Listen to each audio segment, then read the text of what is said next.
Nagpadala na rin ng relief supply sa Canlaon City ang Department of Social Welfare and Development.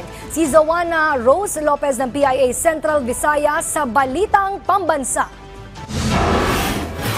Nakaposisyon na sa Gihundgan City, Negros Oriental ang mga non-food items o NFI at relief items na ipapamahagi ng Department of Social Welfare and Development o DSWD-7 para sa mga biktima ng pagsabog ng Bulkang Canlaon sa Canlaon City. Dumating kahapon sa Gihundgan City Warehouse ang 5,000 family food packs na nakatakdang ipamahagi sa mga biktima ng pagsabog ng bulkan. Habang darating naman ngayong araw ang 6,000 non-food items mula sa DSWD-7. Kasama sa NFI ang 300 family kits, 300 kitchen kits at 200 sleeping kits. Nauna nang sinuspindi ni Canlaon City Mayor Jose Chubasco Cardenas ang klase sa lahat ng antas sa parehong pribado at pampublikong paaralan kahapon para sa kaligtasan mga bata. Nagpatupad na rin ng liquor ban at curfew mula alas 10 ng gabi hanggang alas 5 ng umaga ang lokal na pamahalaan ng Canlaon City. Suspindido rin ang trabaho sa mga pampublikong opisina sa Canlaon City, subalit patuloy ang operasyon ng mga tanggapan na may kinalaman sa pagresponde sa kalamidad. Ipinag-utos rin ni Mayor Cardenas ang pagsuot ng face mask upang makaiwas sa masamang epekto ng ashfall na dala ng pagsabog ng bulkan. Mula sa Philippine Information Agency Central Visayas, Zoana Rose Lopez para sa Balitang Pambansa.